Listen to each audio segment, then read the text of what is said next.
gitu. Nah, dalam tengah itu dia melotot melihat kanan kiri, kejadian menimpa Dwi. Kejadian yang sama antara Pak Harjo, Pak Bejo, kali ini Dwi sendiri mengalami hal serupa. Dalam posisi tersungkur seperti ini, Pak Bejo dipegang lalu dibalikkan badannya, sini sudah keluar muntah darah lagi. Bagaimanapun caranya, Harjo harus kalah.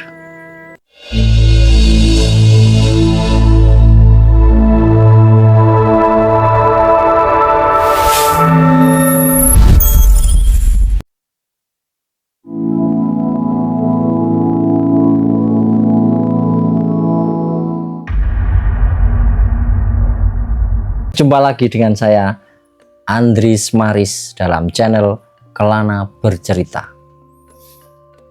Pada kesempatan kali ini, ada satu kiriman cerita dari orang yang bernama Agus. Agus ini akan menceritakan kejadian tentang pilkades di desanya, yang letaknya dia tidak mau menyebutkan karena ini sensitif sekali. Persaingan antar calon kades ini sensitif sekali, karena berita ini sebenarnya sudah banyak yang mengetahuinya. Maka sebut saja asal cerita ini dari Jawa Tengah dengan kota P, huruf depannya P. Saya rasa tidak penting untuk menebak-nebak kota mana, kabupaten mana, daerah mana, tapi cerita ini sangat menarik. Berawal dari pemilihan calon kepala desa di desa tersebut. Hari pendaftaran telah tiba. Setelah seleksi, ujian, dan lain sebagainya, akhirnya loloslah 2 bakal calon kepala desa, dan mereka berkampanye secara damai, memperkenalkan visi misi, membuat program-program kerja, memberikan motivasi kepada masyarakat, mengunjungi tempat-tempat di mana itu menjadi kantung-kantung massa seperti sanggar seni, PKK, dan lain sebagainya, seperti layaknya orang yang mau mencalonkan diri menjadi seorang pemimpin. Nah, 2 calon ini, yang satu namanya Pak Bejo, yang satu namanya Pak Harjo. Ada kemiripan karena memang itu nama lokalitas di situ, Pak Bejo dan Pak Harjo.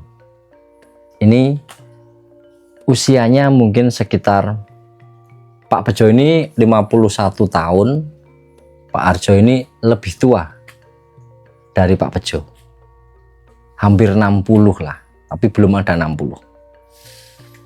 Nah, si Pak Bejo ini memiliki orang kepercayaan, sebut saja tim suksesnya, yang bernama Dwi. Jadi si Dwi ini adalah pemuda asli desa setempat, menjadi seorang penggerak Karang Taruna di dusunnya.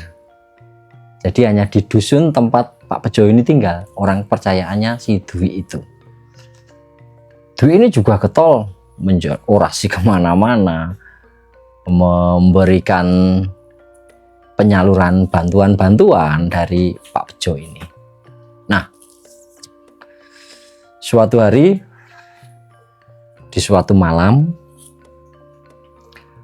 Pak Bejo dan Dwi sedang ngobrol sambil rokokan, ngopi di teras rumahnya Pak Bejo, yang kebetulan sedang sepi, karena biasanya setiap hari, setiap malamnya selalu ada orang datang.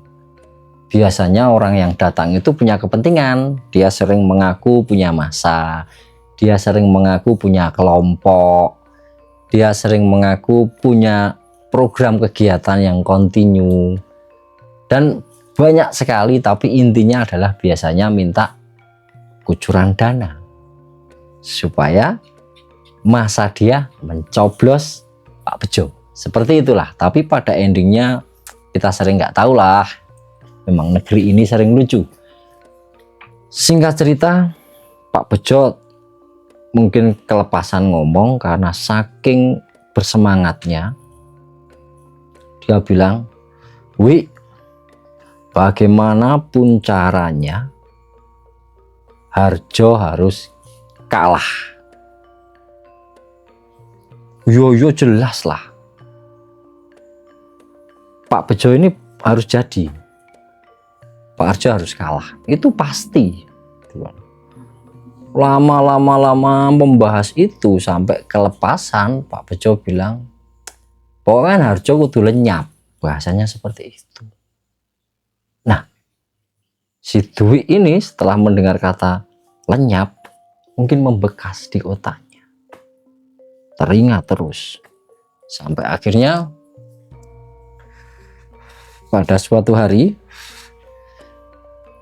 si Dwi ini secara diam-diam pergi ke, bisa dibilang ahli lah, ahli supranatural, sebut saja mungkin guru yang dia percaya gitu. Tapi jauh dari kota itu, dari kota P itu jauh, dia pergi ke kota lain. Lalu saat hari pemilihan kepala desa telah tiba, suara sudah terkumpul semuanya sampai perhitungan suara. Saat dibacakan hasil dari perhitungan suara tadi, apa hasilnya? Ternyata suara tertinggi dimenangkan oleh Pak Harjo. Pak Bejo benar-benar kecewa, marah, dan seperti putus asa. Dwi hanya bilang, "Tenang Pak Bejo, tenang saja. Ini belum ending," gitu katanya. Pak Bejo tidak menjawab apapun. Kalah ya kalah lah Wi, gitu. Satria. Tidak perlu memohon untuk perhitungan ulang, mengungkit permasalahan dan lain sebagainya. Kalah ya kalah aja lah, gitu. Ura, enggak seperti itu ceritanya. Pak Bejo tetap harus jadi, kata Dwi. Terserah kamu, aku sudah nggak bisa mikir apa-apa lagi, kata Pak Bejo seperti itu. Pulanglah mereka ke rumah Pak Bejo dengan lemes karena telah dimenangkan oleh Pak Harjo. Memang secara profil Pak Bejo ini bisa dibilang dulu orang asli situ, orang asli dusun situ, orang asli kelurahan itu, tapi lama merantau di Jakarta.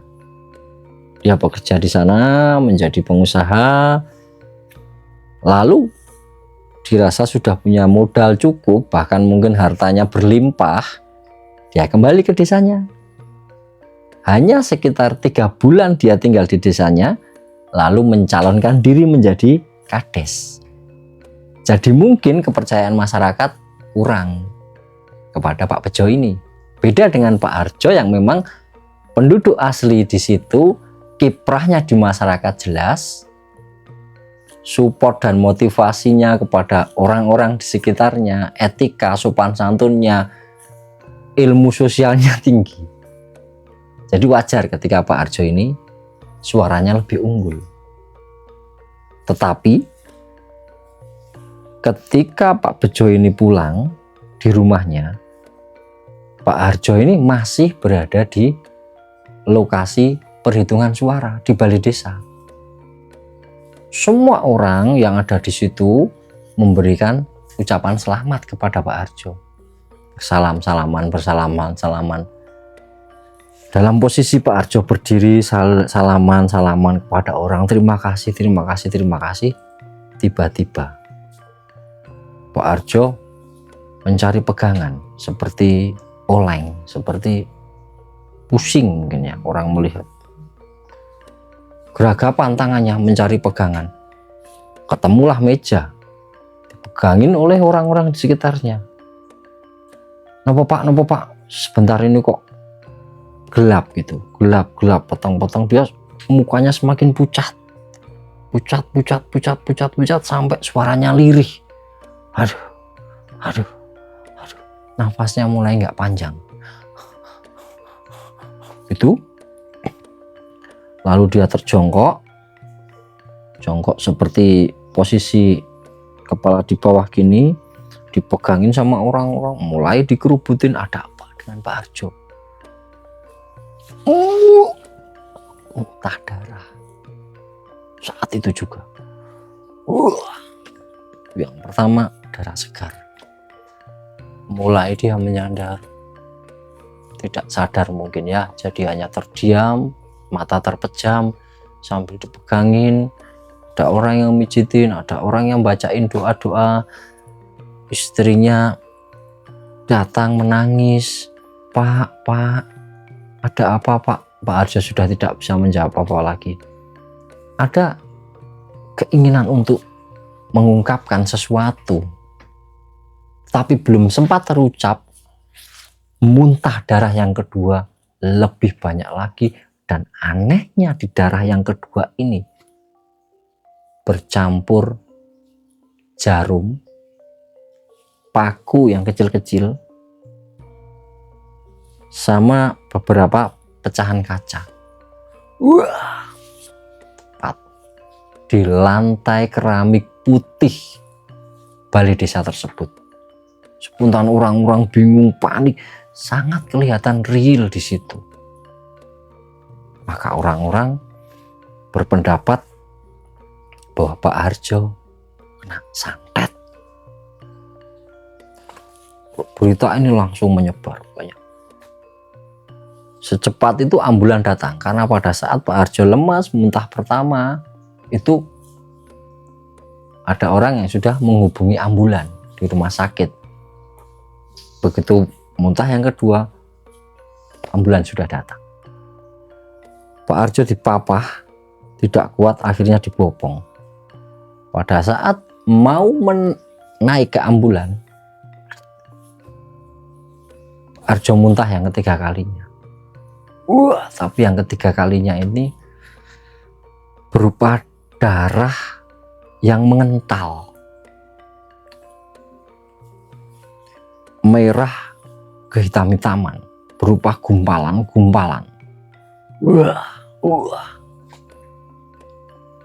Dan di tengah-tengah gumpalan itu ada sebuah benda besarnya segini, panjangnya seperti ini. Kalau dari wujudnya, benda itu terbuat dari besi yang sudah karatan, dan disitu kelihatan korosi besi itu, lupa warna apa, karat itu benar-benar nampak di situ. Nah, saat muntah yang ketiga kali itulah Pak Harjo meninggal dunia, menghembuskan nafas terakhirnya sebelum ambulan itu berangkat. Semua orang bersedih, semua orang bingung tentang apa yang terjadi. Tentu opini masyarakat banyak sekali tersebar luas. Setelah pemakaman, upacara pemakaman, terus seperti biasa ada doa-doa di rumahnya selama 7 hari. Pak Bejo ini juga datang ikut mendoakan bersama Dwi. Semua orang tidak ada masalah di situ. Bahkan beberapa orang juga nyalami Pak Bejo, wah selamat Pak Lurah, selamat Pak Kades gitu. Pak Bejo hanya tersenyum dan menatap rumah duka itu dengan sedih sekali. Kenapa? ada ending seperti ini. Sempat ada pembahasan antara Pak Bejo dan Dwi tadi. Wi, iki ono apa Wi gitu. Ini apa yang terjadi sebenarnya Wi? Dwi pura-pura apa ya? Dia bermain watak bahwa apa ya nggak tahu. Dia pura-pura bingung juga. Dia pura-pura nggak ngerti. Akhirnya Pak Bejo ini memanggil Dwi secara empat mata, benar-benar mempressing Dwi. Ini pasti ulahmu gitu. Dwi bilang, sesuai perintahmu Pak Bejo gitu. Lenyapkan kan? Waduh. Bejo, bukan itu yang saya maksud, maksudnya lenyapkan dari, jangan sampai ada suara, jangan ada orang yang memilih Harjo, itu maksudnya lenyap dari tulisan itu. Alah, sudah kata Dwi, sudah terjadi. Selang 3 bulan kemudian, 2 atau 3 bulan kemudian, tibalah pada hari pengukuhan atau pelantikan kepala desa di situ. Maka otomatis Pak Bejo lah yang akan dilantik menjadi kepala desa di situ. Tapi 3 hari sebelum pelantikan itu, istrinya Dwi bercerita kepada tetangga-tetangganya karena ketakutannya. Dalam 3 hari ini setiap malam jam 2:30 Dwi pasti mengigau, bahkan sampai teriak-teriak ketakutan. Dalam mengigau itu istrinya bercerita bahwa ampun gitu. Bukan saya, senes kulo gitu Pak, bukan saya. Ngigo lagi, saya cuma disuruh gitu Pak, aku mau dikongkon gitu Pak. Dalam 3 hari itu mengigau seperti itu. Terakhir dia menyebut ada satu nama, ampun Basarkun, ampun kulo, jangan saya gitu Pak. 3 hari berturut-turut setiap malam mengigau. Nah, hari pelantikan telah tiba. Dwi datang dengan ekspresi senyum, tapi mukanya pucat sekali. Mungkin karena kurang tidur, atau mungkin karena terteror mimpi-mimpi yang dia tidak bercerita kepada siapapun. Hanya istrinya sebagai saksi bahwa setiap malam si Dwi ini mengigau. Dalam mengigau itu selalu bilang ampun, terus seperti ingin berlari. Dia ketakutan. Dia bilang saya hanya disuruh. Seperti itu dalam mimpi atau mengigaunya si Dwi tadi. Nah, pada saat detik-detik Pak Bejo ini mau dilantik, jadi sudah disiapkan pembacaan sumpah sebagai seorang pemimpin, sudah disiapkan segala bentuk surat menyurat untuk ditandatangani. Tiba-tiba kejadian serupa Pak Harjo terjadi pada Pak Bejo. Tubuhnya lemas, matanya terpejam, geragapan mencari pegangan sampai akhirnya dia tersungkur jatuh di lantai. Semua orang mendekati karena ini kan audien. Sementara Pak Bejo sudah berada di panggung. Bisa dibilang depan audien, meskipun tidak ada panggung tapi depan audien. Jadi ketika dia tersungkur, tidak seketika banyak orang yang menolong. Selang beberapa detik kemudian baru orang, ada apa ini, maju menolong. Dalam posisi tersungkur seperti ini, Pak Bejo dipegang lalu dibalikkan badannya. Sini sudah keluar muntah darah lagi, seperti kejadian Pak Harjo sebelumnya. Yang kedua kali, benda-benda aneh yang ada di Pak Harjo juga muncul di Pak Bejo saat itu. Bahkan ada satu paku yang lebih besar daripada muntahnya si Pak Harjo sebelumnya. Kejadian juga sama pada muntah yang ketiga. Pak Bejo menghembuskan nafas terakhirnya. Akhirnya Pak Bejo meninggal dunia.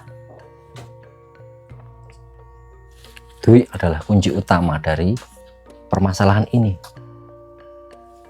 Kemudian dia melarikan diri untuk kabur dari suasana itu. Justru orang-orang ini tanda tanya, ada apa dengan Dwi? Kenapa pergi dari masalah ini? Kenapa pergi dari suasana ini?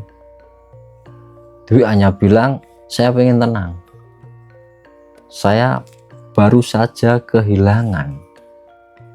Saya ingin tenang dulu di sini. Dia berada di sudut balai desa. Di situ ada pohon beringin, enggak terlalu besar sih, memang untuk peneduh. Di situ juga banyak sarang-sarang burung, burung emprit, terutama burung-burung kecil banyak di situ. Di bawah pohon itu ada bangku kayu. Dwi duduk di situ, melamun sambil merokok. Apa yang ada di benaknya antara dua hal. Satu, mendatangi sebagai gurunya mungkin. Yang kedua, lari dari masalah ini. Tapi dia pikir ini belum waktu yang tepat untuk pergi karena orang akan mencurigai dia sebagai dalangnya. Oke, akhirnya Dwi memutuskan untuk tetap di situ untuk mengikuti acara pemakaman Pak Bejo sampai selesai, mengikuti acara doa bersama sampai 7 hari sampai selesai, hingga akhirnya dia memutuskan untuk pergi ke tempatnya ahli supranatural atau dukun lah, sebut saja seperti itu. Nah, pada hari ketujuh doa bersama Pak Bejo tadi, si Dwi duduk di kursi lipat bersama dengan warga yang lain yang ikut mendoakan. Dwi melamun di situ. Setelah doa selesai, semua orang menikmati hidangan yang sudah disajikan. Ada mie teh, ada gorengan, ada makanan-makanan. Di situ si Dwi tetap termenung, duduk di kursi lipat bersama yang lain sambil merokok. Tiba-tiba dia seperti orang yang mengantuk, ler-leran gitu. Tekluk, sampai akhirnya benar-benar tertidur ternyata Dwi. Dia menunduk gini, mendengkur. Orang-orang di sekitarnya merasa itu wajar lah, mungkin Dwi kecapean karena memang partisipasinya dalam acara pemakaman sampai doa itu besar sekali kontribusinya di situ. Bisa jadi siang malam ikut membantu kalau ada tamu, dia yang nyalamin, dia yang mempersilahkan makan dan minum. Para takziah itu orang-orang yang layak, dia semua yang menemui, karena memang teman-temannya Pak Bejo ini rata-rata banyak yang kenal sama si Dwi. Bahkan keluarganya Pak Bejo juga menganggap Dwi ini bukan orang lain, sudah bagian dari keluarganya. Sampai keluarga-keluarga Pak Bejo juga banyak yang mengenali Dwi. Jadi wajar kalau dia memang menjadi pokok di situ. Nah, pada saat tidur kembali Dwi ini mengigau dan didengar oleh banyak orang. Ampun Mbah Sarkun, dia selalu menyebut nama Mbah Sarkun. Ampun Mbah Sarkun, ampun gitu kan. Ada sesuatu yang tidak terucap bahwa sepertinya dalam kalimat itu si Dwi ini menyalahi aturan perjanjian dengan Mbah Sarkun. Dia bilang, ampun, maaf, akan saya ganti, akan saya bayar, akan saya tanggung jawab, dan lain sebagainya. Dalam bahasa Jawa dia mengigau seperti itu. Di tidurnya ampun gitu kan. Akhirnya dibangunin sama orang yang di dekatnya. Wih, tangi, nopo kowe gitu kan. Oh. bangun si Dwi dengan nafas terengah-engah gitu. Nah, dalam terengah itu dia melotot melihat kanan kiri, kejadian menimpa Dwi. Kejadian yang sama antara Pak Harjo, Pak Bejo, kali ini Dwi sendiri mengalami hal serupa. Dia muntah darah, wah, langsung dipapah sama orang-orang itu, dibawa ke tempat yang paling aman, dilarikan ke rumah sakit karena posisinya baru kan, wah, dia masih belum lemas, masih bisa bergerak-gerak, masih bisa pegangan gitu. Dia diajak ke mobil yang kebetulan di situ ada mobil warga yang memang rumahnya di situ.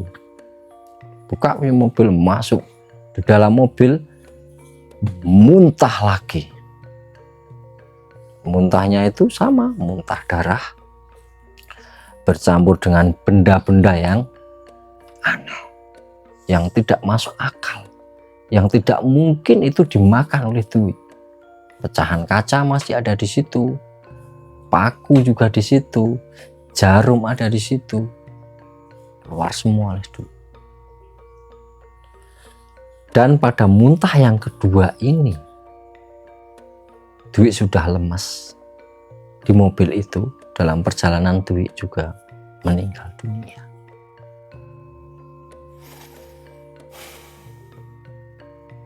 Akhirnya, singkat cerita bahwa di desa itu tidak ada kades yang benar-benar dipilih oleh rakyat. Kemudian digantikan oleh dari kecamatan menjadi penanggung jawab kades di situ, yang akhirnya dikukuhkan memang menjadi kades di situ. Nah, dalam kejadian ini opini masyarakat berkembang kemana-mana. Banyak orang mencari Mbah Sarkun itu siapa yang selalu disebut oleh Dwi. Di situ kampung itu juga ada seorang ahli tirakat, bisa dibilang seperti itu. Seorang ahli doa, ahli ibadah di situ. Dia mencoba melakukan sebuah penerawangan melalui cara dia bermeditasi, tirakat di malam hari. Entah seperti apa cerita lelakunya tidak diceritakan di situ. Tetapi hasil dari lelaku itu dia bisa menceritakan kepada banyak orang bahwa memang kejadian ini yang melakukan adalah Dwi. Dan Dwi melakukan sebuah perjanjian kepada yang disebut Mbah Sarkun ini dari kota yang berbeda. Dan perjanjian itu tidak disebutkan di situ. Intinya Dwi menyalahi perjanjian itu. Mungkin ada syarat-syarat yang tidak ditepati, ada janji-janji yang tidak ditepati, maka penebusan janjinya adalah dengan nyawanya sendiri. Nah, benda-benda yang masuk ke dalam tubuh orang-orang ini, banyak orang menyebutnya adalah santet. Nah, menurut orang ini, santet ini sebenarnya kalau kita gali lagi, tujuan awalnya itu bukan untuk pembunuhan atau mencelakai orang. Enggak, ini penyalahgunaan ilmu katanya. Bahwa santet ini merupakan, kalau zaman sekarang bisa saya berpendapat, ilmu transformasi. Jadi memindahkan esensi benda. Misalnya adalah garam. Garamnya di sini tapi asinnya saya sampai di situ.